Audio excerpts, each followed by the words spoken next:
다 같이 경건한 마음으로 묵도드림으로 주일 오전 예배를 하나님께 드리겠습니다. 묵도 드리시겠습니다.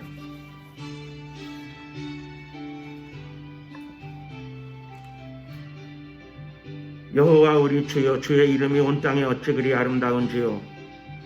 주의 영광은 하늘 위에 두셨나이다. 주의 대적을 인하여 어린아이와 젖먹이의 입으로 말미암아 권능을 세우시며 이는 원수와 보수자로 잠잠케 하려 하심이니이다. 주의 손가락으로 만드신 주의 하늘과 주의 베풀어 두신 달과 별들을 내가 보으니 사람이 무엇이간데 주께서 저를 생각하시며 인자가 무엇이간데 주께서 저를 권고하시나이까. 저를 천사보다 조금 못하게 하시고 영화와 존귀로 간을 씌우셨나이다. 주의 손으로 만드신 것을 다스리게 하시고 만물을 그 발 아래 두셨으니 곧 모든 우양과 들짐승이며 공중의 새와 바다의 어족과 해로에 다니는 것이니이다. 여호와 우리 주여, 주의 이름이 온 땅에 어찌 그리 아름다운지요. 아멘.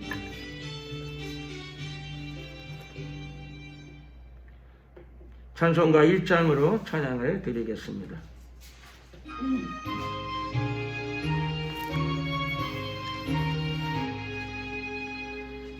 만복의 근원 하나님, 온 백성 찬송 드리고 저 천사여 찬송하세.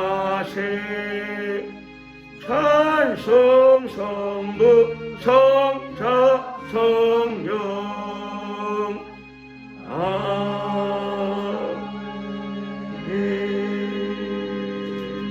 사도신경으로 신앙 고백을 드리겠습니다.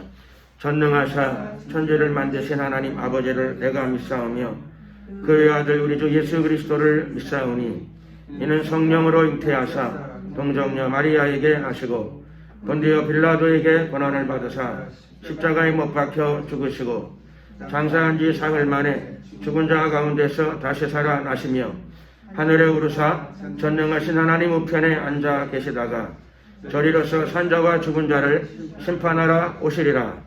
성령을 믿사오며 거룩한 공예와 성도가 서로 교통하는 것과 죄를 사하여 주시는 것과 몸이 다시 사는 것과 영원히 사는 것을 믿사옵나이다.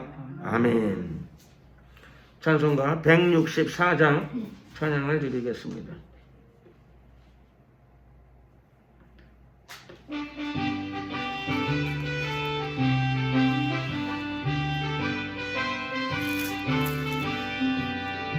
오랫동안 고대하던 천 왕국에 이를 때 주의 신도 공중으로 흘려 올라가겠네. 항상 깨어 기도하며 벌써 준비합시다.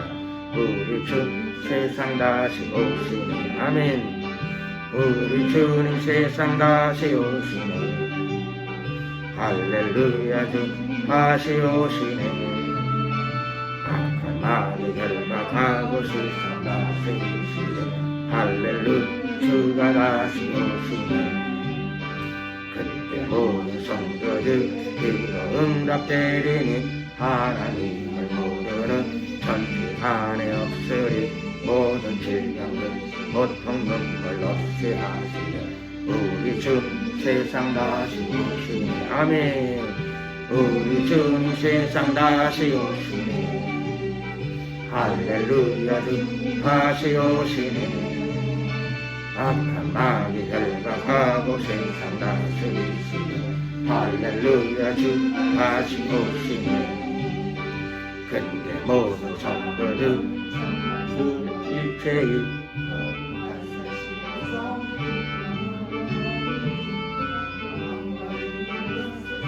다스리시네.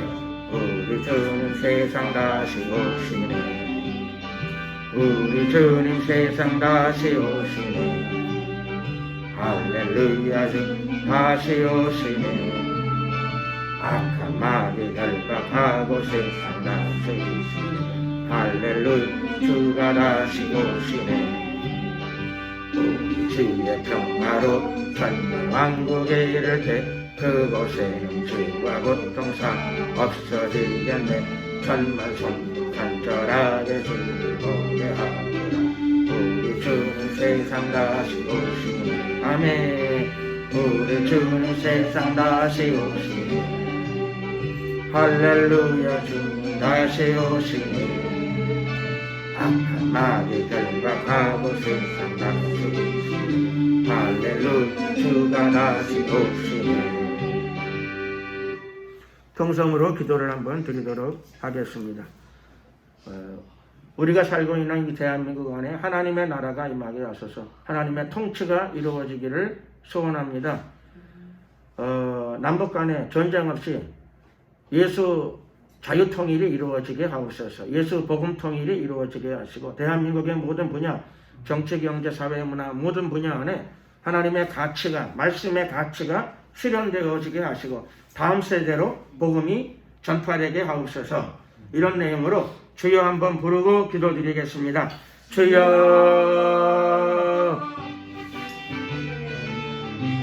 은혜와 사랑이 많으신 자비 하나님께 감사를 드립니다. 날마다 우리의 삶을 인도하시고 주관하시는 좋으신 우리 하나님을 찬양합니다. 오늘도 예배드리며 이 나라와 민족을 위해서 기도드립니다. 영화로우신 우리 하나님, 남북 간의 하나님 전쟁 없는 통일, 또 예수 복음 통일, 진리 통일, 자유민주주의에 의한 통일이 이루어지게 하여 주시옵소서. 존귀하신 우리 하나님, 마지막 때 8천만 우리 민족을 통하여 땅끝까지 예수 그리스도의 복음이 증거되게 하옵소서. 주님, 이 시간도 기도드립니다.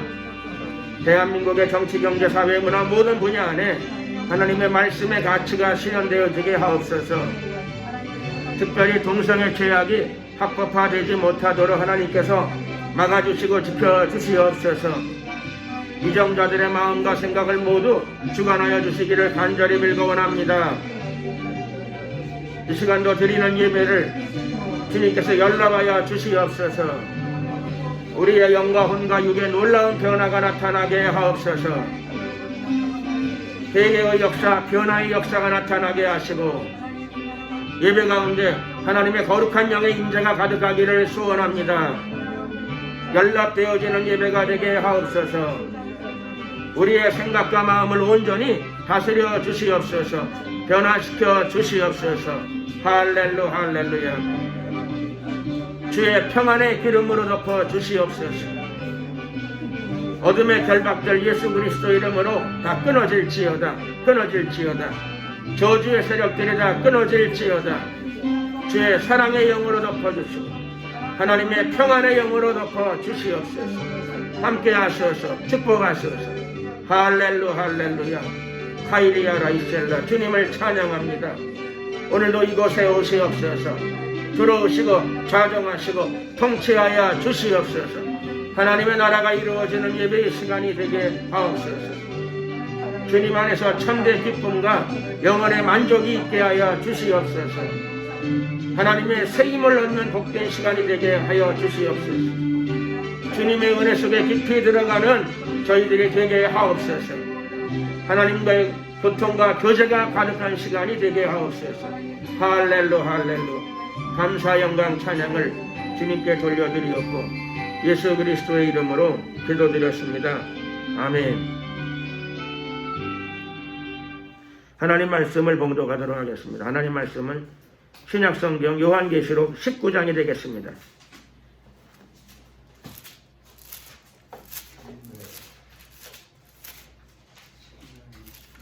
요한계시록 19장 11절 말씀부터 16절까지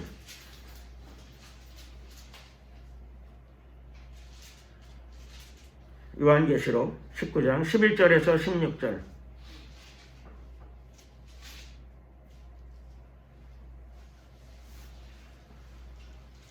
다같이 함께 한 목소리로 합독을 하시겠습니다. 또 내가 하늘이 열린 것을 보니 보라 백마와 탄자가 있으니 그 이름은 충신과 진실이라. 그가 공의로 심판하며 싸우더라. 그 눈이 불꽃 같고 그 머리에 많은 면류관이 있고 또 이름 쓴 것이 하나가 있으니 자기밖에 아는 자가 없고 또 그가 핏 뿌린 옷을 입었는데 그 이름은 하나님의 말씀이라 칭하더라. 하늘에 있는 군대들이 피고 깨끗한 세마포를 입고 백마를 타고 그를 따르더라. 그의 입에서 이한 검이 나오니 그것으로 만국을 치겠고 친히 저희를 철장으로 다스리며 또 친히 하나님 곧 전능하신 이의 맹렬한 진노의 포도주 틀을 밟겠고 그 옷과 그 다리에 이름 쓴 것이 있으니 만왕의 왕이요 만주의 주라 하였더라. 아멘. 예, 오늘 말씀 제목은 예수 그리스도의 재림과 천년 왕국, 이런 제목으로 말씀을 좀 나누고자 합니다. 오늘 본문은 길지 않은 본문이죠. 11절에서 16절의 본문입니다. 길지 않지만 사실 오늘은 성경을 좀 많은 부분을 좀 보고자 합니다. 성경의 많은 부분을 보고자 해서 19장 우리가 후반을 본문으로 선택했지만 19장 끝까지 그리고 20장 끝까지 해서 예수님의 재림과 천년왕국에 대한 기본적인 이해 그리고 전체적인 윤곽 요거를 좀 같이 얻어봤으면 해야 합니다. 저는 어릴 때부터 다니던 교회에서 제일 내가 많이 들었던 말씀은 우리는 예수님을 믿고 나중에 천국을 간다, 그런 이야기를 참 많이 들었습니다. 천국을 간다. 그래서 그걸로 그냥 the ending, 끝입니다. 우리는 예수님을 잘 믿고 나중에 천국을 간다. 천국 가서 영원히 그냥 그렇게 산다, 이렇게 생각을 했습니다. 물론 하나님 말씀을 단순화시키는 게 필요할 때가 있습니다. 단순화시킬 때가 필요할 때가 있죠. 그래야 쉽게 전달할 수가 있으니까. 그러나 하나님 말씀을 이해하면서 천국이 무엇인가 라고 하는 이해를 새롭게 많이 갖게 되었습니다. 그래서 말씀에 따른 하나님 나라에 대한 이해, 그게 많이 저에게 와서 놀랍고 신기한 일들이 굉장히 많았습니다. 제가 다녔던 교회 중에, 청년 시절에 다녔던 교회 중에 목사님께서 저에게 하셨던 말씀이 기억나요. 제가 아마 질문을 했던 것 같아요. 목사님, 천국은 어떨까요? 내가 이렇게 질문을 했더니 그 목사님이 저한테 대답을 하나 해주신 게 있어요. 그게 뭐냐면 저 개인적으로 이제 교제하는 시간들이 가끔씩 있었는데 그 목사님이 답변을, 제가 물은 질문은 단순한 거죠. 천국은 어떤 것일까요? 어떤 것일까요? 천국은 어떨까요? 이렇게 질문을 드렸더니 그 목사님이 천국에 대해 설명하시기를 그냥 예배 시간도 아니고 성경 공부 시간도 아니고 개인적인 시간이다 보니까 굉장히 개인적인 답변을 좀 해주셨어요. 저는 그게 맞고 틀리는 거를 떠나서 굉장히 감사해요. 왜냐하면 그분의 감정에 솔직한 대답이었기 때문에 저한테 무슨 성경 지식에 큰 도움이 되는 것보다 우선은 목사님이 개인적으로 솔직하게 대답해 주신 것에 대해서 두고두고 감사해요. 물론 그걸 그대로 다 받아들이진 않아요, 제가. 그런데 굉장히 감사하게 생각해요. 뭐라고 답변을 하셨는가 하면, 나는 천국을, 내 생각에는 아마 천국이 아마 꿈꾸는, 우리가 밤에 꿈을 꾸잖아? 그런 거랑 좀 비슷하지 않을까 싶은 생각이 들어. 이렇게 대답을 해주셨어요. 밤에 꿈을 꾸게 되면은 꿈속에서, 그렇죠, 음식을 많이 먹을 때도 있고, 꿈속에서 좋은 옷을 입을 때도 있고, 또 어떤 사람은 꿈속에 천국을 방문하는 경우도 있어요. 그런데 꿈속에서는 그게 대부분 꿈인 줄 모르죠. 꿈인 줄을 모르고 굉장히 즐거워요. 신기한 세상이니까 감각이 느껴지죠. 좋은 건 좋게 느껴지고, 또 어떤 꿈에서는 불쾌한 꿈도 꾸죠. 굉장히 나쁜 꿈도 꿔요. 도망가는 꿈. 왜 도망을 갈까요? 꿈인 줄 알면 도망가지 않겠죠. 정말이에요. 무서운 꿈 꾸게 되면 막 도망을 가게 됩니다. 실감이 나는 거죠. 정말.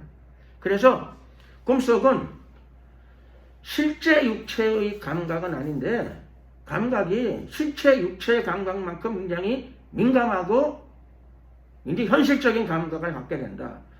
그래서 그 목사님은 저한테 내 생각엔 아마 천국이 그럴 것 같아. 근데 그 목사님께서도 내가 일반적으로 가졌던 개념하고 비슷한 거죠. 사람은 예수님을 잘 믿고 나중에 죽으면 천국을 간다. 그리고 영원히 끝나는 거다. 이런 생각 속에서 아마 하신 말씀이 아니었나 싶어요. 저는 제가 하나님 말씀을 이해하고 알고 깨닫게 된 다음에는 그렇죠. 물론 그 천국에 대한 그 개념이 다 사라진 건 아니에요. 일부는 인정을 해요. 상당 부분은 그런 면이 있다라고 하는 것에 대해서 일부 인정을 해요. 그러나 이런 거죠. 천국에 대해서 여러 사람들로부터 들은 이야기, 또 전통적으로 교회에서 들은 이야기, 그게 어떤 근거가 있죠. 다 어떤 근거들은 다 이 대부분 있어요. 그래서 일부는 받아들여요. 하지만 저는 천국에 대해서 오늘 나누고자 하는 말씀은 이거예요. 우리의 삶의 근거가 확실해야 된다.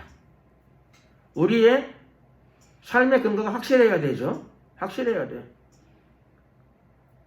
근거가 확실해야 되죠. 뭐든지 근거가 확실해야 돼. 근거가 불확실하게 되면 나중에 아무도 책임을 지는 일이 없어요.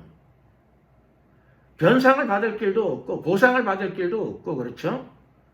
그리고 나중에 나의 삶이 좀 우스워져요. 그것도 그렇지만 아니 근거가 확실치 않은 데다가 살았는데 뭐 그걸 누구를 원망하겠어요. 그런 소리를 들으면 정말 삶이 멋쩍어지는 거죠. 굉장히 멋쩍어져요. 그래서 삶을 살아가는데 좀 확실한 근거를 가지고 살아갈 필요가 있다. 많은 사람들이 삶을 살아가는데 소문을 듣고 살아가는 사람들이 많아요. 남들의 이야기를 듣고 살아가는 경우들이 많아요. 그럴 것이다. 여러 사람들이 그렇게 생각해. 그런데다가 자기 삶의 근거를 가지고 살다가 나중에 물론 그게 다 틀리진 않고 맞는 경우도 물론 많이 있지만 아닌 경우도 있어요. 그때 많은 사람들이 다 그랬는데 근데 결과가 그렇게 안 나오면은 누구를 원망하죠? 모든 사람들을 다 목졸라 어떻게 할 수도 없잖아요. 그러니까 내가 아주 우스워져요. 삶이. 나의 삶이 굉장히 우스워진다. 그래서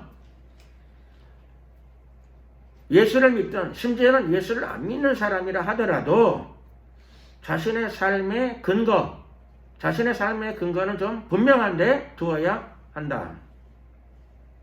그 말씀을 먼저 드리고 이제 중요한 말씀을 나눠야 되겠죠. 중요한 말씀은 뭐냐면 우리의 신앙의 근거는 말할 나위가 없다. 이 말씀을 드리기로 합니다. 우리의 신앙의 근거는 말할 나위가 없어요. 우리의 신앙은 분명한 근거 위에 둬야 돼요. 많은 사람이 동의를 해주면 뭐 다다익선이라고 좋고 여러 사람들이 동의를 안 해준다 하더라도 우리는 여러 사람들의 동의 위에 서는 건 아니고 신앙은 다수결 위에 서는 게 아니에요. 신앙은 민주주의 위에 서는 게 아니에요. 신앙은 분명한 근거 위에 서야 돼요. 예수님은 그걸 반석이다 이렇게도 말씀하셨어요. 반석이라는 표현도 쓰셨죠. 뭐 반석이 특별한 게 아니고 튼튼한 돌, 크고 튼튼한 돌. 집을 예수님도 그런 거죠. 이 사람들아 집을 지으려면 튼튼한 기초 위에 지어라. 그래서 그게 복음서에 나오니까 복음이지. 예수님이 말씀 안 하셨으면 그럼 뭐 반석 위에 안 지을 겁니까? 튼튼한 기초 위에 안 지을 겁니까? 그러니까 신앙을 떠나서도 집은 당연히 반석 위에 지어야 되고 예수님은 물론 집 짓는 것을 주 타켓으로 하신 말씀이 아니죠. 우리가 신앙의 길을 걸어갈 적에 반석 위에 서서 걸어라. 그 뜻인 줄로 믿습니다. 반석 위에 서면 나중이 좋습니다. 나중. 왜 이런 것을 예수님이 강조하셨을까? 실제로 집을 반석 위에 안 지어가지고 나중에 무너지는 경우도 있고 금이 가는 경우도 있고 문제가 생기는 경우도 실제로 있고요. 실제로 있어요. 그 다음에 예수님은 지금 건축업에 대해서 말씀을 하시는 것이 아니었고 그것도 당연히 필요하지만 가장 중요한 건 만약 그리스도인들이 신앙을 반석을 확인하지 않고 우선 짓는 데 급급해서 사람들은 다 허영심이 조금씩 있어요. 허영심. 없는 사람이 없어요. 여자도 그렇지만 남자도 허풍이나 허영심이 강하면 그렇죠. 이야기를 듣는데 재미는 있어요. 허풍이 없는 남자보다 허풍이 있는 남자가 좀 재미있더라고요. 듣기가. 그런데 잠깐 재미로 그쳐야 되지. 그렇죠. 거기 말려들면 아주 삶이 피곤해집니다. 정말 그렇습니다. 그래서 재미는 좀 없어도 허풍이 없는 남자가 좋은 남자예요. 좋은 남자. 여자도 잘못 걸리면 그렇죠. 허영심이 많은 여자랑 같이 지내게 되면은 일생이 굉장히 피곤해집니다. 그걸 다 채울 수가 없어요. 예수님이 아닌다면 그건 뭐 채울 수가 없습니다. 그런데 허풍이니 허영심이니 하는 것도 그렇죠. 사람 마음속에 원래 거의 본능적으로 있는 부분이에요. 본능적으로. 필요 없는 거를 왜 주셨을까요? 필요 없는 마음을 도대체 왜 들게 하셨을까요? 글쎄요. 오늘 심리학을 제가 얘기하려는 게 아니고 사람 마음 가운데 있는 어떻게 보면은 좀 뚱딴지 같은 것이기도 하죠. 그런 마음들이 다 무의미한 것이냐? 다 무의미한 것이 아니고 예수님 안에서 그런 것들이, 그런 꿈들이 이루어지는 경우가 분명히 있다. 이렇게 말씀을 드리고자 합니다. 저는 그건 꿈이야 라고 생각했던 경우가 있는데 그게 정말 이루어진 게 있어요. 가장 대표적인 것 중에 하나가 제가 텔레비를 트니까 수천 명이 넘는 사람들, 수만 명이 넘는 사람들이 모여가지고 카드 섹션을 하더라고요. 카드 섹션. 근데 그 글자가 한글이었어요. 뭐라고 적혀 있는 거 하면 꿈은 이루어진다. 언제 사건이었는가 하면 2002년도 월드컵을 하는데 꿈은 이루어진다 라고 카드 섹션을 했어요. 그런데 그게 그 배경이 있어요. 그 카드 섹션이 있는데 그 카드 섹션의 배경이 뭐냐 하면 옛날에 1960년대 언제 월드컵 때 북한이 월드컵 본선에 나간 적이 있었습니다. 북한이 본선에 나가서 세계 최강팀 중에 하나인 이탈리아를 꺾었어요. 이탈리아를 꺾어서 아마 그게 북한이 8강에 나갔나? 제가 정확하게 모르겠어요. 아마 8강쯤 나간 것 같아요. 그래가지고 세계가 깜짝 놀랐습니다. 세계가. 그 뒤로 아시아에 있는 어떤 나라도 북한 수준에 도달한 나라가 없었어요. 그래서 그게 꿈 같은 사건이죠. 정말 꿈 같은 사건이에요. 꿈 같은 사건.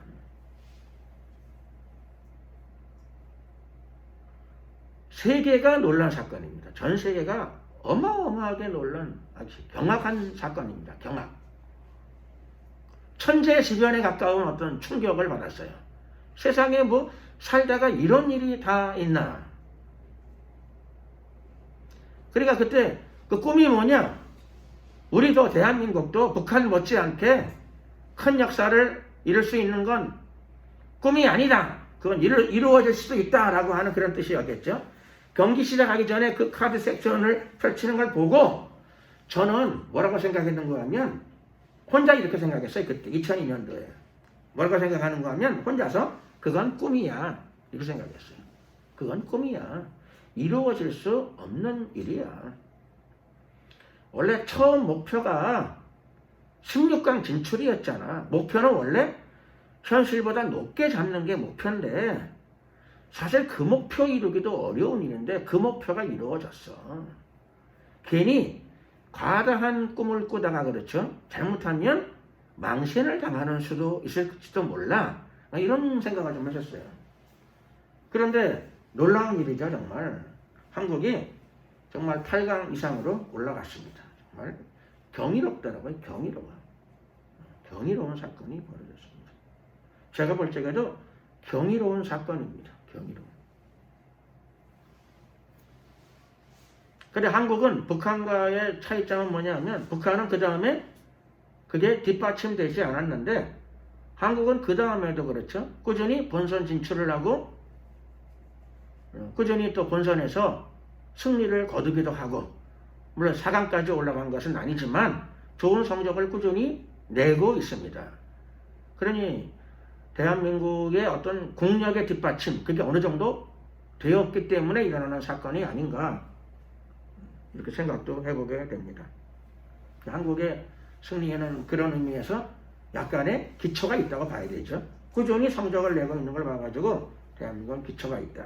오늘 축구 얘기를 하려고 하는 건 아니고 신앙의 이야기입니다. 신앙에는 기초가 굉장히 중요합니다. 그리고 기초는 건실해야 됩니다. 건실하다는 표현이 잘 안 어울려요. 기초는 명확해야 됩니다. 확실해야 됩니다. 분명해야 됩니다. 기초는 흔들림이 없어야 됩니다. 그래야 안심하고 집을 지을 수가 있게 됩니다. 그리고 기대하십시오. 여러분이 가지고 있는 허풍, 허영 그런 것들 중에 상당 부분은 실제로 예수님 안에서 이루어지는 경우들도 있습니다. 감사합니다. 고개를 끄덕여 주시는 분이 계셔서 참 감사해요. 저는 제가 영화를 좋아하는데 몇 년 동안 거의 영화를 못 봤어요. 근데 몇 년 전에 어디서 봤는지는 모르겠는데 제가 터미네이터 2라고 하는 영화를 봤어요. 터미네이터 2. 그거를 보다가 빠졌어요. 깊이 빠졌습니다. 제가. 그 영화를 보고 나서도 몇 날 며칠 어떤 장면들을 생각했습니다. 이야, 저는 그 보는 순간에 알았어요. 뭘 내가 생각했는가 하면 저거야! 딱 생각했어요. 저거야 저거. 뭐가 저거냐 하면 나의 허영, 나의 허풍 그게 이루어질 거야. 그리고 그거는 나의 허영과 나의 허풍뿐만 아니라 성경에도 나와 있는 측면이 있어. 성경에 뭐가 나와 있길래요? 성경에는 우리가 휴거되면 휴거는 뭐죠? 몸을 가지고 영원히 사는 것입니다. 휴거는 몸을 가지고 영원히 살아요. 몸을 가지고 100년 사는 것도 쉽지 않죠? 몸을 가지고 500년 사는 게 수월하지 않을 거예요. 의사들이나 생물학자들이 인간 수명이 조금 더 비약적으로 늘어날 수 있다. 3, 40년 더 늘어날 수도 있다. 이런 얘기 하더라고요. 그래서 100살 중반까지 언제 보니까 그런 얘기가 있더라고요. 100살 넘어서 조금 더 살 수 있게 될 것이다. 인간 과학기술이 그것을 가능하게 할 것이다. 이런 얘기를 해요. 의사들이 그런 얘기를 해요. 생물학자들이. 그게 뭐냐 하면 일종의 터미네이터 2는 가능하다. 그런 얘기죠. 터미네이터 2는 가능하다.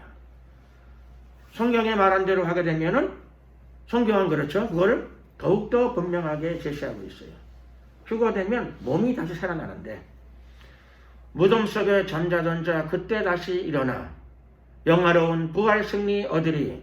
그래서 죽어있는 몸도 살려서 살아있는 몸은 안 죽는 몸으로 변화를 시키시고 죽어있으면 살려가지고 그리스도 안에서 들어온 자들은 육체를 가지고 영원히 살게 될 줄로 믿습니다. 기대하십시오. 영원한 세계에서는 육체를 가지고 영원히 사니까 우리는 그 다음부터는 성경에는 안 나와 있는데 추리를 하는 거예요. 제 추리는 맞아요. 거의. 의료산업은 퇴화할까요? 발전할까요? 발전하죠. 몸을 가지고 사는 이상 의료산업은 발전합니다. 당연한 일이죠. 미용업계는 발전할까요? 퇴보할까요? 발전하게 돼요. 발전하게 돼요. 웃을 일만은 아니고 실제로 오늘 제가 그 말씀을 좀 아울러 같이 드리려고 하는 겁니다. 영혼 세계에서는 미용업계가 더 발전하게 되고 의료업계가 더 발전하게 됩니다. 모든 분야가 다 발전하느냐? 꼭 그렇지는 않고 망하는 업종도 있을 거예요. 그중 하나, 예를 들면은 어떤 게 망하게 될까요? 망하는 것도 있을 거예요. 망하는 거. 자, 하나 말씀드려볼까요? 그러면 하나 어떤 게 망하게 될까? 발전하는 거 하나 더 말씀드리면 아마 몸을 가지고 있기 때문에 몸을 가지고 있는 사람들이 살기 때문에 아마 이동통신이나 이런 거는 더 발전될 가능성이 많습니다. 그 다음에 이동수단, 몸을 가지고 있으니까 건강한 몸이지만은 비행기보다 빠르진 않겠죠. 달려가도. 그러니까 이동수단에 대해서도 아마 이동수단도 더 빠른 거를 요구하게 될 것입니다. 아니 천국에 무슨 이동수단이 필요 있어요? 천국에. 그래서 오늘 드리고자 하는 말씀이 천국이 아니고 천국이 아니라 천년왕국입니다. 천년왕국. 천년왕국은 완전한 형태의 새 하늘과 새 땅은 아닙니다. 완전한 형태의 영원 세계는 아니에요. 그러나 천년왕국의 중요한 특징 중에 하나는 마귀가 완전히 사라진 세상입니다. 마귀가 사라진 세상이에요. 그러니까 적극적인 미혹 그런 게 없는 거죠. 영적인 세계에서의 미혹이 없는 세상을 살게 돼요. 영적인 미혹과 속임수가 없어. 그러니까 아마 경찰 업무 중에서 형사과는 많이 쇠퇴할 거예요. 적극적인 사기나 이런 것들이 그렇죠. 영적인 측면에서의 미혹과 유혹이 있어야지 사기꾼도 그 힘을 힘입어 사기를 열심히 칠 텐데 그렇죠. 마귀의 도움이 없이 그냥 인간이 사기를 치는 건 힘이 들어요. 악도 악한 힘이 그렇죠. 역사해야지 적극적인 악이 역사해야 되죠. 악한 때가 막 떠오르고 그렇죠. 영계에서 뭔가 영적인 세계에서 충동과 자극과 도전이 와야지 뭔가가 많이 나타나지. 마귀가 힘을 실어주지 않는데 충동과 욕구가 많이 주지 않는데 자기 혼자 악을 계속한다는 게 수월하지 않습니다. 그래서 아마 경찰 계통에서 그렇죠. 제 생각에는 아마 경찰 업무 중에서 형사과 업무가 많이 위축되고 시들해질 겁니다. 시들해지게 될 것이다. 자, 오늘 우선 중요한 내용은 예수님은 재림하신다입니다. 예수님의 재림. 예수님의 재림을 많은 사람들이 종교적인 사건으로 이해하는 사람들이 있어요. 기독교의 개념으로 이해하는 사람들이 있어요. 그러나 오늘 우리가 나누고자 하는 것은 이것은 종교적인 사건이 아니라고 하는 사실입니다. 예수님의 재림은 역사적인 사건입니다. 역사적인 사건. 성경적인 표현을 빌리면 알파와 오메가, 처음과 나중, 시작과 끝이십니다. 예수님의 별명이 알파와 오메가요, 처음과 나중이요, 시작과 끝입니다. 왜 예수 그리스도의 재림이 종교적인 사건이 아닌가? 종교적인 사건이 아니라 예수님이 재림하시는 날, 그 다음 날 아마 일간신문에 올라가게 될 거예요. 조선일보, 중앙일보, 동아일보, 한겨레. 왜냐하면 역사적인 사건이니까. 이것이 역사 가운데 역사의 주인이 실제로 하늘에서 땅으로 내려오셨어요. 동영상을 찍으면 찍혀요. 사진으로 찍으면 찍혀요. 기자들이 찍으면 찍혀요. 두 번째, 예수님이 재림하시게 되면 일어나는 변화 중에 하나가 예수님이 만왕의 왕이라는 용어를 사람들이 많이 들었어요. 만왕의 왕. 그런데 그 용어를 제일 많이 쓰는 게 아마 독재국가겠죠. 독재국가. 독재국가에서 황제 혹은 뭐 왕중 왕 그런 용어를 썼으니까 독재국가도 역사적으로 좀 썼고, 그 다음에는 독재국가 빼고 나서는 교회에서 쓰는 용어예요. 만왕의 왕, King of Kings. 그래서 왕 중의 왕. 그것은 통치자란 뜻이죠. 통치자. 예수님이 재림하시게 되면 제일 먼저 하시는 가장 큰 일 중에 하나는 정치적인 통치 업무를 시작하십니다. 정치적인 통치 업무를 시작하세요. 그러고 보니까 망하는 업종이 하나 있어요. 망하는 업종이 누구냐 하면은 정치인들이 상당수 망하게 돼요. 왕이니까 왕정치하에서는 정당이 있을까요? 없을까요? 정당이 사라져요.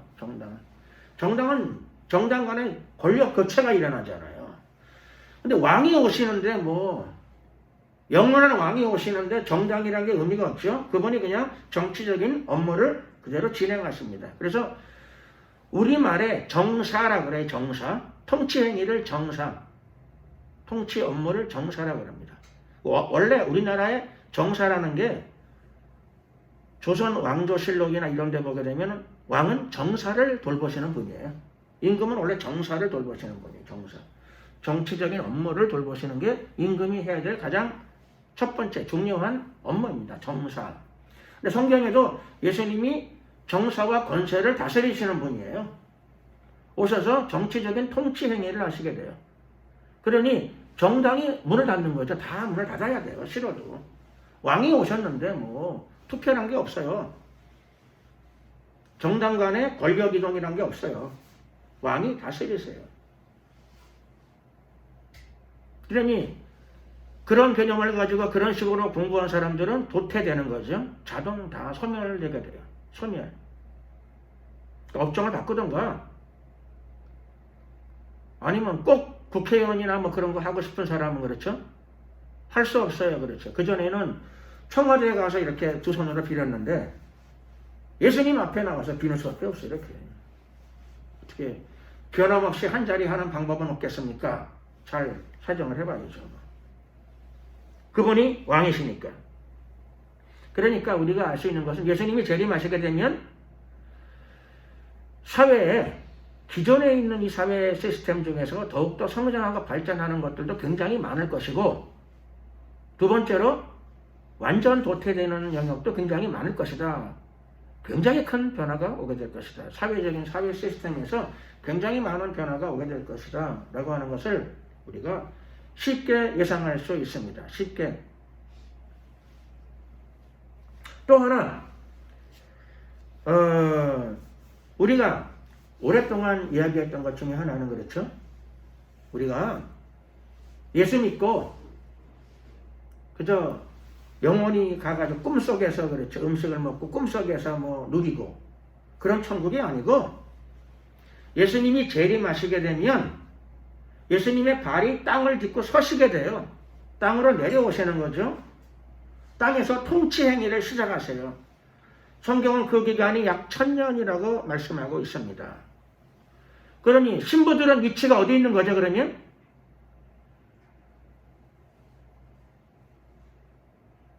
신부들은 그렇죠. 신랑과 함께 있는 거죠. 예수님이 땅으로 내려오시게 되면 지금 천국에 들어가 있는 사람들은 어떻게 돼요? 예수님이 버리고 오실까요? 전혀 아니에요. 천국에 들어간 사람도 그렇죠. 싫으나 좋으나 신랑을 따라 다 내려오게 돼요. 신랑이 거처를 옮기면 다 옮기는 거죠. 어떻게 해요.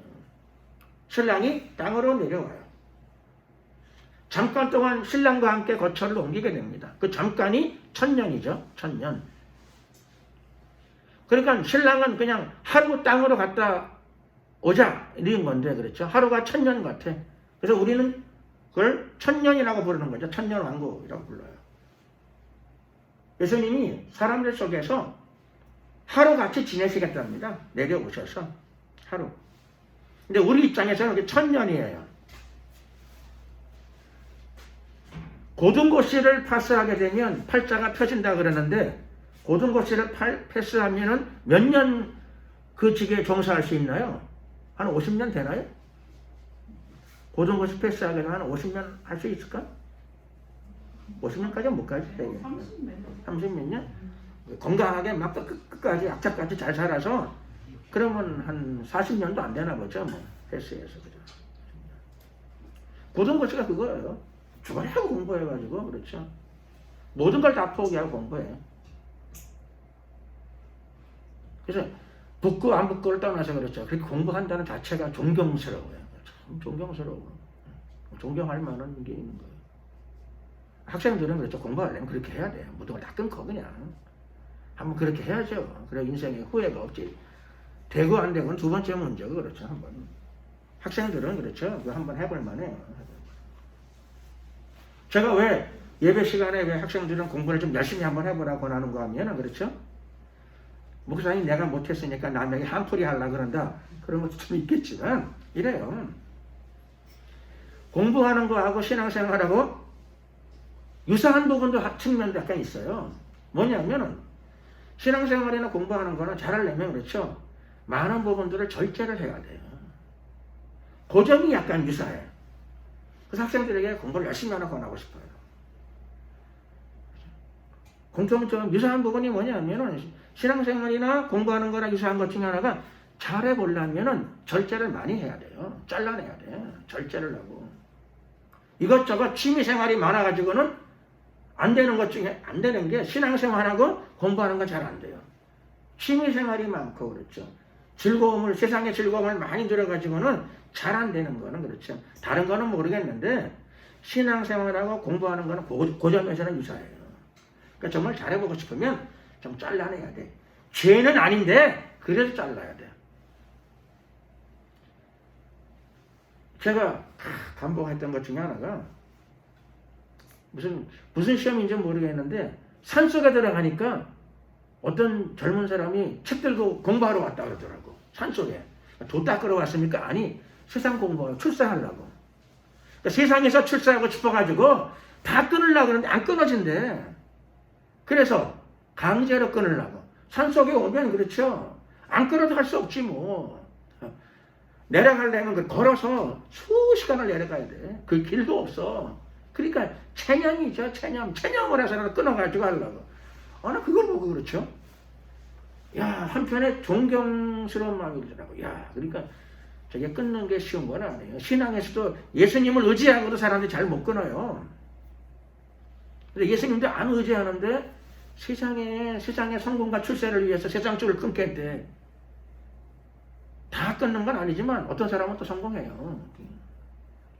본질적으로 끊는 건 아니지만 환경을 절제하고 그 시험을 무사히 통과해요. 근데 나중에 못 끊어가지고 꼭 다 한 몇십 년 지난 다음에 다 뒤집는 사람들이 있어. 근데 원래 그게 근본적으로 끊어진 건 아니죠. 성령으로 근본적인 끊어진 건 아니지만 그러나 그런 결심과 마음을 가지고 살아간다는 삶 자체 근데 의미 있다. 그렇게 봐도 의미 있어요. 그래서 그런 사람은 그렇죠. 사회에서 인정해주고 대우해주는 건 의미 있다. 참 의미 있는 일이다. 의미 있다. 자, 우리는 고시는 안 보셔도 돼요. 신경 안 써도 돼요. 믿음 생활은 정말 잘해야 돼요. 그럼 고시보다 고시는 뭐 50년도 못 간다면서요. 누리는 게. 근데 우리는 이번에 하나님 말씀과 믿음을 바로 세우게 되면 우리는 몇 년을 누린다고요? 제가 말씀드렸잖아요. 그렇죠? 성경에 1000년을 누린답니다. 1000년. 너무 묵상을 많이 하시는 것 같은데 그러지 마시고 성경 어디에 1000년입니까? 어디에 1000년인가 하면 요한계시록 20장 요한계시록 20장 4절 한 절 말씀인데 4절이 좀 길어요. 그래서 중간부터 보겠습니다.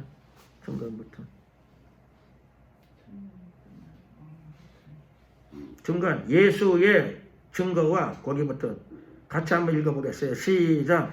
예수의 증거와 하나님의 말씀을 인하여 목배임 받은 자의 영혼들과 또 짐승과 그의 우상에게 경배하지도 아니하고 이마와 손에 그의 표를 받지도 아니한 자들이 살아서 그리스도로 더불어 1000년 동안 왕노릇하니. 왕노릇을 하는데 몇 년간에요? 네, 왕노릇하니. 여기 왕노릇한다는 말은 통치한다는 뜻이에요. 통치. 행정고시 파스한다면 통치가 될까요?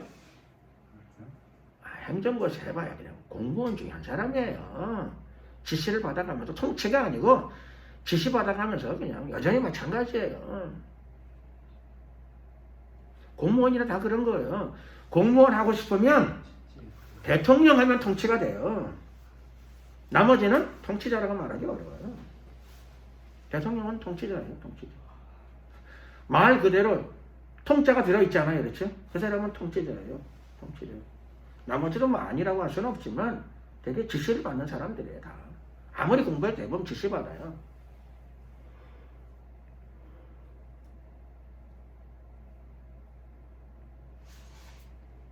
민주국가에서는 대통령도 완전 통치자는 아니라 그러죠. 그래서 대통령은 국민이 준 권한을 위임받는다 그럽니다. 위임받았다. 대통령은 국민의 권한을, 국가의 권한을 위임받았다. 국민으로부터 위임받았다.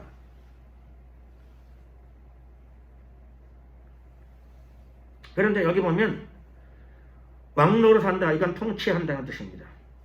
그래서 몇 년 동안 통치하느냐? 정확하게 1000년 동안 왕노릇하게 됩니다. 그러니까는 오늘 예배 참석하신 분들은 감사해야 되죠. 그렇죠? 감사해야 돼. 고등 고시보다 훨씬 더 좋고 대통령보다 더 좋은 거랍니다. 정말 그래요. 정말 그래요. 예수님을 믿고 신앙생활 하실 때 참 잘하셨어요. 새하늘과 새 땅도 있고 그 다음에 우리가 여기서 그걸 하게 돼요. 이 땅에서. 고등고시 하는 사람은 산속에 들어가가지고 한 2, 3년 공부하더라고. 책 들고. 내가 봤어요. 산속에서. 도 닦는 사람입니까? 아니래. 책 갖다 놓고 공부해가지고 세상에 하려고 했대. 근데 왜 산에 들어왔어요? 그랬더니 못 끊겠대. 세상에 막 유혹들이 많은데 나 솔직히 못 끊겠대. 그래서요. 그랬더니 그러니까 못 끊으면 어떻게 합니까? 내가 환경을 그렇게 만들면 안 끊어도 될 수가 없으니까 걸어서 내려갈 생각해 보세요. 산꼭대기에서 뭐 방법 없잖아요. 그러니까 체념을 해서라도 공부를 한다 그러더라고요. 내가 그 말을 들으면서 지혜로운 사람이다. 그거 못 끊어요. 예수 믿고 성령 받은 사람은 성령을 강하게 받아야지. 그리고 마음을 지켜야지 그게 끊어지는 거예요. 하나님의 은혜로 끊어지는 거죠. 근데 그 사람은 그걸 그렇죠? 성공을 하고 싶어가지고 강제로 끊는 거예요. 자기가 자기 스스로를 강제로 끊게 만들어. 그것도 영원히 끊는 건 안 되고 공부하는 동안 많이 시켜가지고 끊고 출세한다면 모르겠다 이거예요. 그 다음은 모르겠고 해보려고 합니다. 그런데 재미나는 건요. 그거를 젊어서 한번 끊은 사람은 다른 사람보다 덜해요. 젊어서 그걸 끊어본 경험이 있기 때문에 그게 수월치 않아도 그렇죠. 덜해요. 자제력을 한번 획득했기 때문에 그렇죠. 조심해요. 다른 사람보다 훨씬 더 조심해요. 자, 우리는 예수님과 함께 우리는 왕노릇을 하게 되는 그리스도인들입니다. 그리고 기간은 1000년 동안입니다. 그러니 여기에 들어가야죠. 여기에 기필코 들어가야 됩니다. 고린도전서 6장 끝부분에 보게 되면 사도 바울이 이 믿음을 분명하게 인식하고 가지고 있었어요. 그래서 자기는 꼭 가야 돼. 그 잘 안 되니까 어떻게 하느냐? 산에 들어갈 수는 없고 그렇죠? 내가 내 몸을 쳐서 복종케 하면 내가 남에게 전파한 후에 버림이 될까 두려워함이로라. 그래서 내가 복음을 전하고 성경 많이 가르치고 그렇죠. 내가 거길 못 가면 그거 뭔 소용이야. 그런 거죠.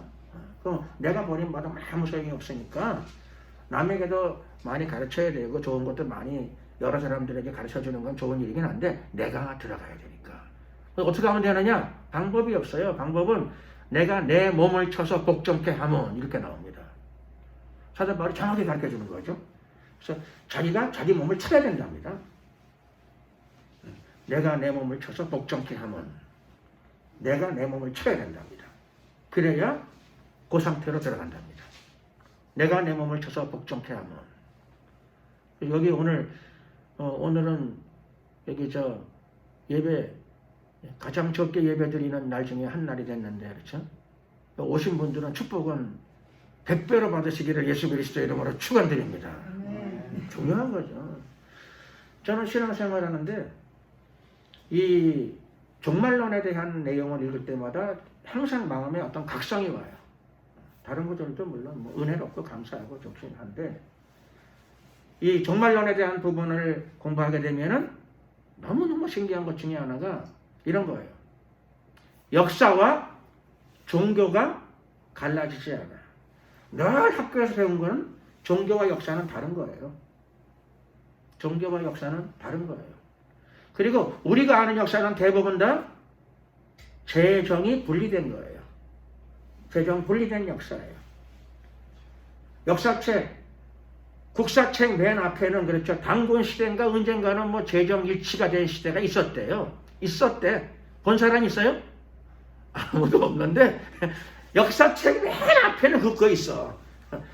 단군은 곰이 나왔는데 곰의 아들로 태어나신 단군께서는 자기 생애에서는 뭐 재정 일치의 시대를 살았다 카더라. 그거죠. 그거예요.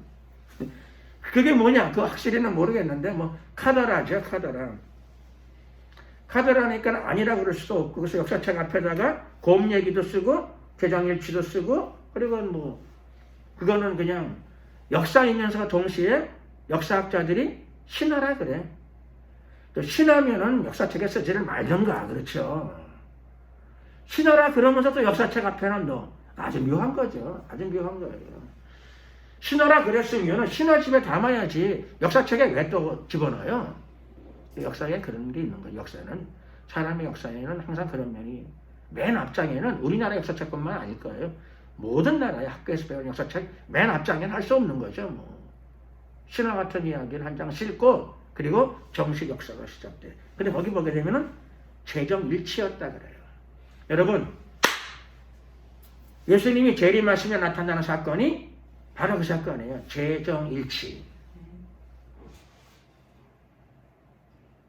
최고의 대제사장 단 한 번에 드린 제사로 완전 속죄를 이루신 그분이 땅으로 오셔서 통치 행위를 하세요. 정치적인 통치 행위를 하셔. 그게 뭐죠? 역사학자들이 말하는 재정 일치예요.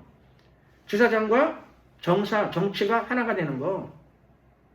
재정 일치의 시대가 곧 도래하게 될 줄로 믿습니다. 얼마나 감격적이에요. 얼마나 충격적이에요. 충격.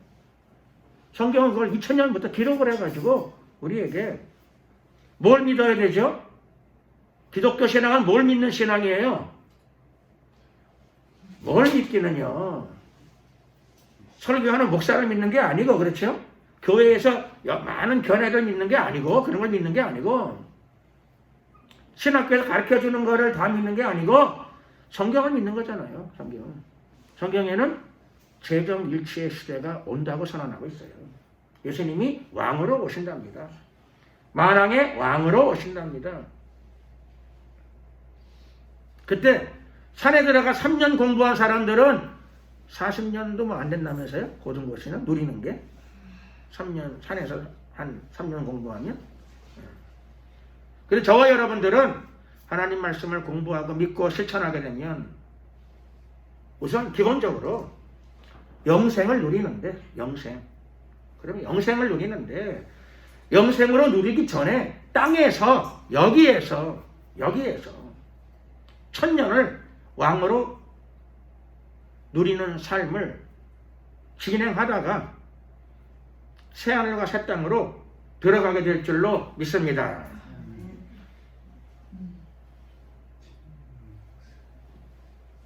기쁘죠? 감격스럽잖아요. 감격스러워. 여기 나온 말씀대로 그대로 믿으시자고요. 그대로 믿으시자고요. 그대로 이루십니다. 예수님이 다윗의 동네 베들레헴 에브라다야 너는 유다 고을 중에 가장 작지 아니하도다. 왜냐하면 이스라엘을 다스릴 자가 내게서 내게로 너에게서 나에게로 나올 것이기 때문이라. 그게 영적인 의미였나요? 아니면 문자적으로 이루어졌나요? 예? 영적으로 이해하고 싶었는데 베들레헴은 뭐 원어에 의미는 떡집이라 그래요. 베들레헴. 한국적인 해석은 배가 큰 게 베들레헴이라 그러고 아이들 해석은 베들레헴은 배가 크면은 햄처럼 배가 큰 사람은 베들레헴이라 그러더라고요. 그런데 놀랍게도 그게 그냥 문자 그대로 이루어졌어요. 실제로 베들레헴이라는 촌동네에서 예수님이 거기서 탄생하셨어요.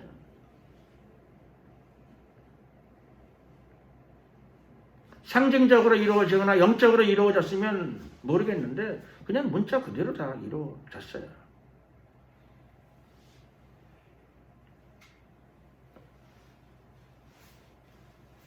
예수님은 부활을 말씀하셨죠. 나 조금 있다가 이제 내가 죽게 될 거야. 죽어서 부활을 겪게 될 거야. 그랬더니 베드로가 화들짝 놀랐죠. 주여 그리하지 마옵소서. 다 영적인 의미로 상징적인 의미로 이해하겠나이다. 그랬더니 예수님이 너는 영안이 열렸구나 그러셨나요? 아니에요. 사단아 내 뒤로 물러가라 이렇게 말씀하셨어요. 물론 성경에는 영적인 측면에서 이해해야 될 내용이 있어요. 많아요. 그것도 많아요.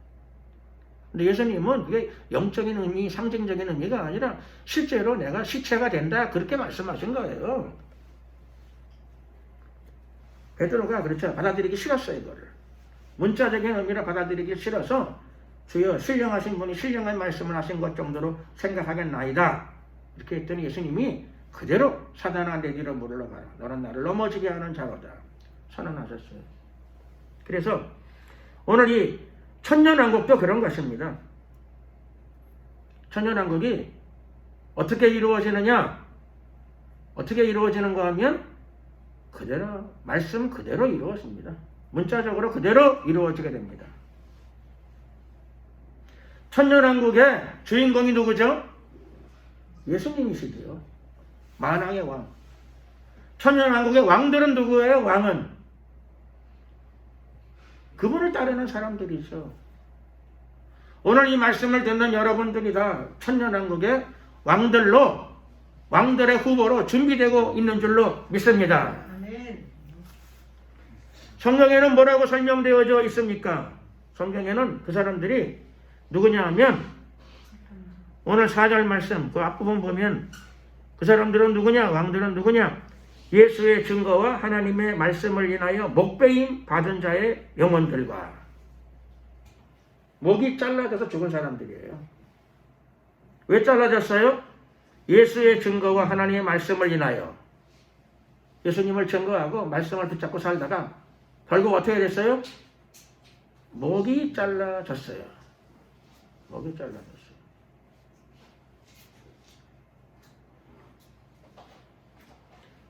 목 잘라지기가 쉬운 일인가요? 쉽지 않아요. 목 잘라달라고 막 나가보세요. 누가 잘라주나? 잘 안 잘라줘요. 근데 목이 잘라지려면 그렇죠. 또 예수님을 믿어도 아주 신령하게만 믿고 영적으로만 믿어가지고는 잘 안 잘라져요.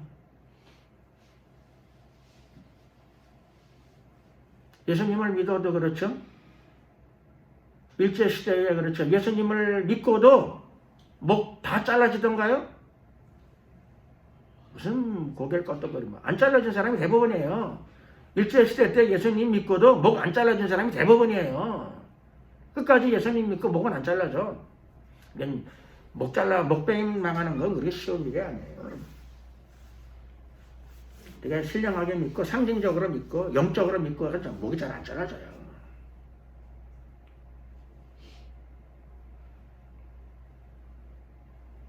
누가 목이 잘라지죠? 목이 잘라진 사람은 그렇죠. 되게 글자 그대로 믿는 사람들이 목이 잘라져요.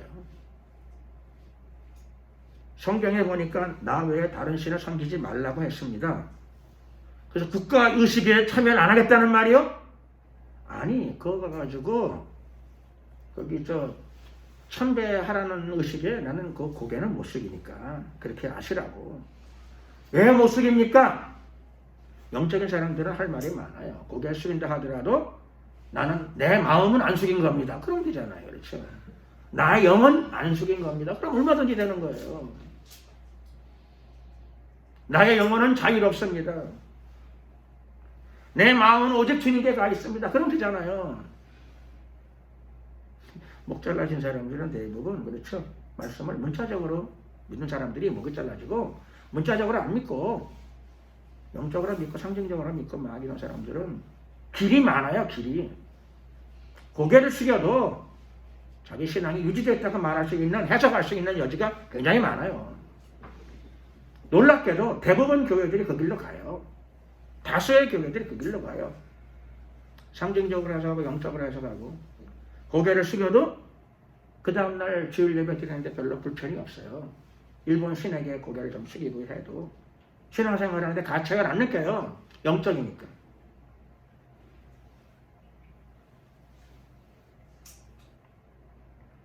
영적인 해석이 잘못됐다는 건 아니에요. 영적으로 해석해야 될 부분도 많이 있어요. 그러나 주기철 목사님은 그렇죠. 영적으로 해석해도 될 법한데 그냥 그걸 문자적으로 해석하기로 결심하셨어. 나 왜 다른 신에게 다른 신을 내 앞에 두지 말지니라 치우던가 아니면 네가 내 목을 치던가 같이는 못 산다 그러셨어요. 아주 간단한 거죠. 아주 간단한. 복잡하지가 않아요. 주기철 목사님이 총명하신 분이었대요. 총명하신 분. 근데 성경 해석하는 데는 왜 그렇게 그렇죠? 영적으로 오묘한 차원이 많다는 걸 왜 생각을 안 하셨는지 모르겠어요. 그렇죠? 영적인 세계에는 오묘한 게 참으로 많다는 걸 좀 이해하셨으면 피차 편안하실 터인데. 여러분, 기독교 신앙에서 가장 중요한 것 중에 하나는 아마 가장 중요한 것 중에 하나가 아니라 아마 가장 중요한 그걸 거예요. 부활이죠, 부활. 부활. 부활이 없으면 그리스도인들의 신앙은 다 헛거가 되고 말아요. 헛거. 부활이 없으면 예수님이 그리스도라고 하는 증거는 없어지는 거예요.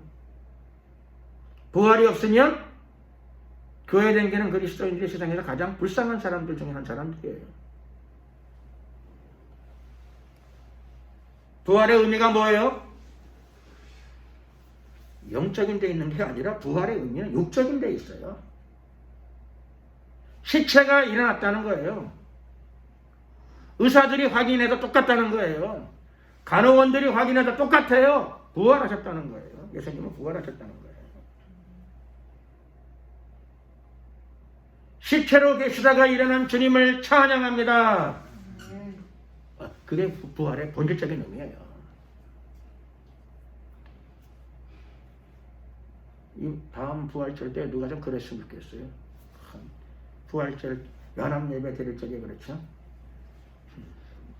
시체로 일어나셔가지고 의사들을 놀라게 하신 하나님을 찬양합니다. 이렇게. 그게 원래 부활의 성경이 말하는 부활의 근본적인 의미예요.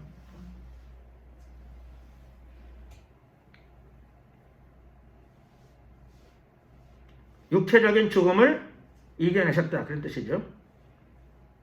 자, 천년왕국에 들어가는 사람들도 예수님과 같이 부활을 체험한 사람들이 들어가요. 여기 보면 목배임 받은 자들의 영혼들이 또 짐승과 그의 우상에게 경배하지도 아니하고 이마와 손에 그의 표를 받지도 아니한 자들이 아니 환난의 기간 동안에 환난기에 짐승과 그의 우상에게 경배하지 않아 고개 좀 숙이면 어때서? 고개를 안 숙이면 어떻게 되죠? 죽는 거예요. 죽는 거. 신학교 가서 공부를 열심히 하면 머리가 많이 발달돼요. 상징적인 의미나 이런 걸 많이 동원하면 괜찮아요. 고개를 숙여도 내 마음은 변함이 없다고 그렇게 얘기하고 그러면 잘 안 죽어요.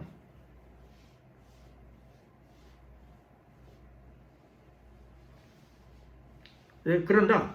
오늘 예배를 드리는 저와 여러분들은 이때가 오면 그렇죠. 과감하게 목을 내밀어야 돼요. 부탁하고 그렇죠. 나를 그 명단에서 빼지 말아달라고. 사무 채우가 나면 안 된다고 이렇게 각성을 시켜가면서 거기로 들어가야 돼요. 여기엔 합격을 꼭 해야 돼요. 우리가 꼭 합격을 해야 돼요. 목배임 받은 자들의 영혼들과 짐승과 그의 우상에게 경배하지도 아니하고 이마와 손에 그의 표를 받지도 아니한 자들이 살아서랍니다. 저는 처음에 이 살아서가 안 죽고 살아서 천년왕국에 안 죽고 살아 들어가는 사람들이 이 사람들인가 보다 이렇게 내가 이해를 했었어요. 옛날에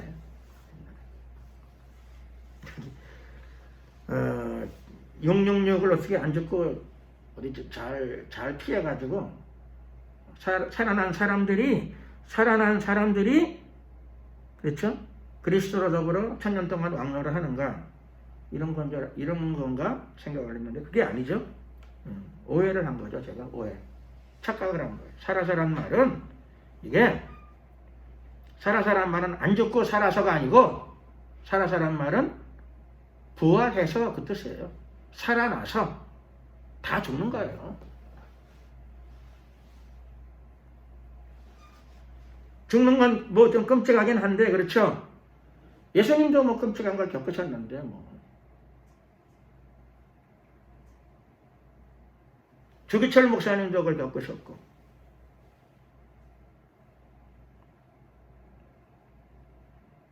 그리고 뭐 안 죽으면 뭐 오래 사나요? 어차피 다 죽어요. 앞으로 50년 더 살 자신 있으세요? 자신이 있다고 말하는지는 모르겠는데 거의 힘들 거예요. 지금부터 50년 더 사는 게 힘들 거예요.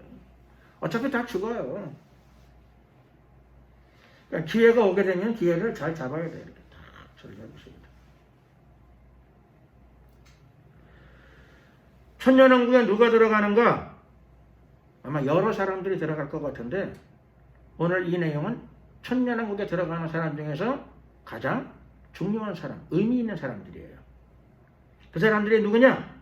예수의 증거와 하나님의 말씀을 인하여 목배임 받은 자들, 그 다음에 적그리스도와 그의 우상에게 경배하지 않고 이마와 손에 표를 받지 아니한 자들, 그들이 살아나서, 여기 한글 개역 성경에 살아서라고 되어 있는데 이게 정확한 의미는 살아나서 부활을 의미해요. 예수님은 부활하셨죠? 예수님이 부활이 아니고 예수님이 부활한 것처럼 예수님을 따르는 자들도 다 부활하게 될 줄로 믿습니다. 이 부활이 무슨 부활이죠? 뭐라고 하시면 잘 안 들려요. 이 부활이 무슨 부활이냐면 이 부활, 여기 성경에 나와 있는 표현을 빌리자면 계시록의 표현을 빌리면 5절에 그 나머지 죽은 자들은 그 1000년이 자기까지 살지 못하더라. 이는 첫째 부활이라. 첫째 부활이에요. 첫째 부활. 첫 번째 부활. 첫째 부활. 오늘 말씀을 나누는 가장 중요한 이유는 예배에 참여한 모든 성도들은 다 이 첫째 부활에 참여하는 영광을 누리시기를 예수 그리스도의 이름으로 축원합니다. 부활에 참여하려면 조건이 뭐죠? 예, 감사합니다. 죽어야 돼요. 부활은 다 안 해냈는데 안 죽으려고 그래. 그럼 부활이 돼요? 안 돼요? 믿음이 있어야 부활해요. 죽을 때가 되면 죽어야 돼요. 죽을 때가 되면 그렇죠? 어떻게 하라고요? 살다가 너무 길을 쓸 거 없어요.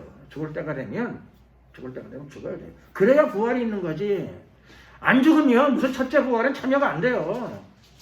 죽는 사람들 중에서만 첫째 부활이 나오는 거예요. 예수님을 위해서 죽으시기를 죽을 때가 되면 주님을 위해 죽는 거예요. 주님을 위해 안 죽어도 어차피 죽을 건데 뭐. 그거 너무 숭고한 거 아니에요?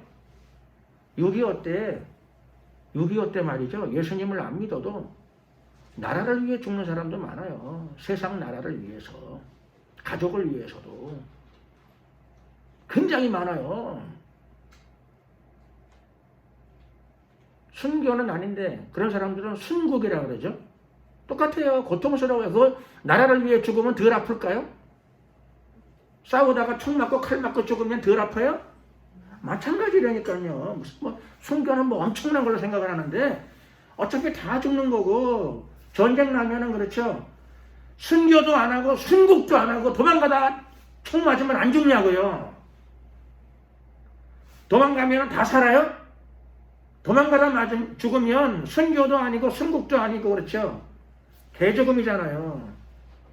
어차피 한번 죽는 거예요. 태어난 사람은 어차피 다 죽어요.